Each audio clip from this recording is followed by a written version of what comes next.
Recording. Oh, okay, here we go. How are we doing today, YouTubers? Southwest Florida Mike here, and you're watching All Vapor, No Smoke. I did a part one to, it was a DIY video, do-it-yourself video on how to build a 18650 battery style wooden pipe. I was hoping to get it up a while ago. I kind of got sidetracked and curved between Easter and holidays and things going on with family and work, and I didn't have an opportunity to do another video, and it wouldn't have done me any good anyway, because I don't think the direction that I had to take this pipe for the customer, I wouldn't have been able to shoot that.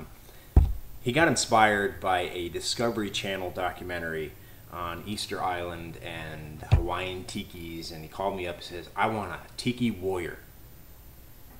Okay, like a tiki warrior with a car faced in it, like a totem pole kind of thing. He's like, "Yeah, give me something like that." Never done it before. Well, I'll give it a shot.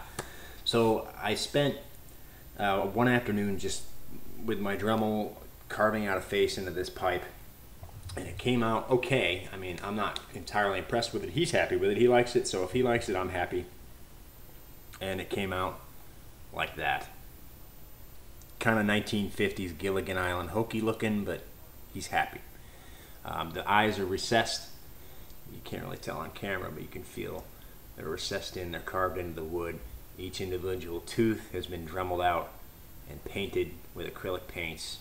Put kind of a multicolored crown on there. He didn't want bright yellows or purples or blue. He wanted it to be kind of a dark, angry looking figure. And I put hairlines on the back of the shank. Right there, that's where the shank is going to come out. That small holes where the wiring will go in. I'll attach the shank with a wood glue, flat base so it'll stand up. I still have to do another coat of lacquer on the bottom of that so it's shiny. There's your top. Left it looking scarred, kind of wood burned. He wanted it to look like, you know, it was made by some tribal guy that lives out in the jungle. So when I built the shank, I didn't do what I was traditionally going to do on video 2, and that was a copper long extended curvy shank, and I will do one of those eventually, but for this gentleman he wanted something completely different.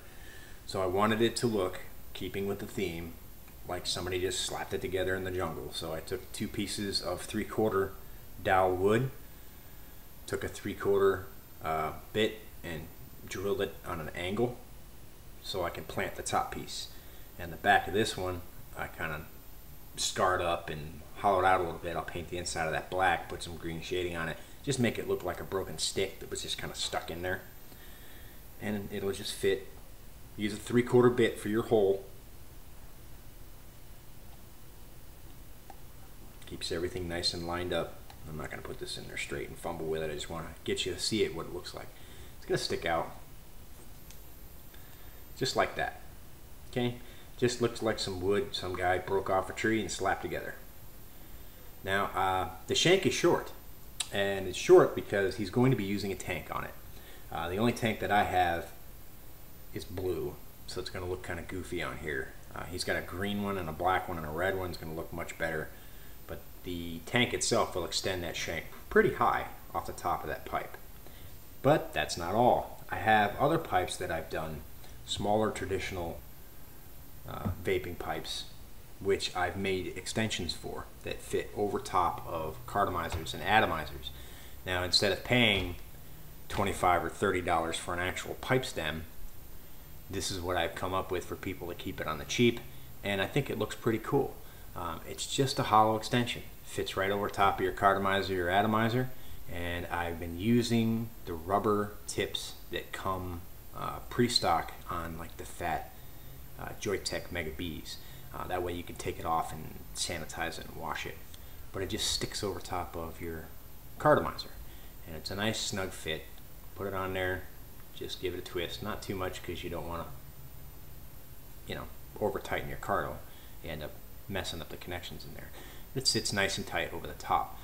One of the advantages that I've found to these is it complements the look, and the other one is it gives the vapor a chance to expand before it goes into your mouth and you inhale it. The vapor is a little thicker and the tastes come out for some reason for me. it's not as warm, it cools it down. So you kind of compensate that with using low resistance or higher wattage or voltage or whatever your device may be doing. But it's comfortable. It's a comfortable hold. Like I said, you can take these off and wash them. Well, anyway, the drip tip that he's using on these is about the same diameter as a cartomizer. So I won't have to change the pieces that I use, really. It's right over the top, and that's tight, not going to come off.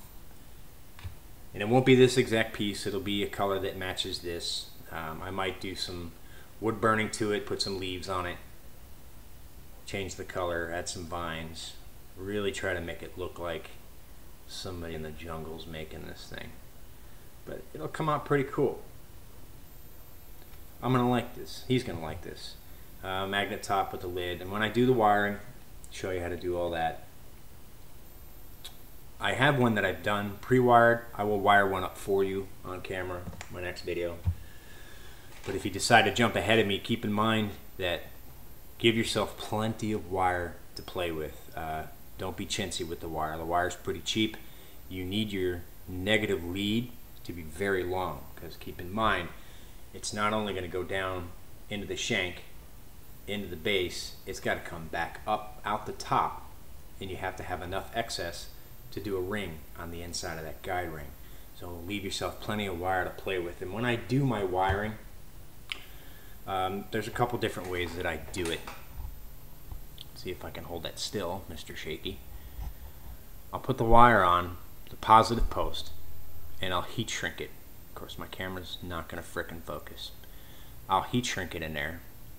And then when I put the negative wire on, I'll put an additional piece of heat shrink over both wires and kind of pinch them together. This is going to really help the stability of your center post. You know, you have people that they want to crank down on their atomizer, and they'll spin that center post right off the wire, and then they'll be sitting there like with their ego, they're pushing the button and it's lighting up but nothing's happening. Well, they twisted the damn wire off and they're all pissed and they don't know why their unit's not working. This prevents that. Believe it or not, heat shrink will hold that wire in place pretty heavy duty, pretty hard. It hardens up pretty good, and you really have to put some effort in there to break that off. It's just a little bit of added security to the wiring that I like to do. I used to fill the back of these completely I can talk today, we can do this. I used to fill the back of these completely up with epoxy or a rubber adhesive like a liquid electrical tape, and that would dry in there firm as well. Now at this point, the heat shrink is doing the same exact thing and maybe a little excessive. So in my next video, I will wire one of these up. I will run it through the pipe and show you how to do that negative ring on the top, the bottom post. But for now, I just wanted to post something and give you an update and show you where I was at so you don't think I dropped off the face of the planet. But that's the direction he went. Nothing traditional about that.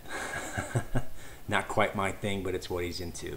He likes that, you know, like a Tommy Bahama kind of thing. His whole house is bamboo and wicker, and you know, his ceiling fans look like palm trees and all that kind of crap. So this will fit right in sitting on his end table next to his couch. For all intents and purposes, it's going to be a pretty decent mod. Not something he's going to be taking out shopping or anything like that. But I like it. And I will do another one after this with the copper shank, more traditional, incorporating the metal in with the wood. It's kind of a traditional slash Jules Verne time traveling steampunky look, and I really like how those come out. So hopefully it's not too long. I'll get the next video up for you, and until then, have a great day.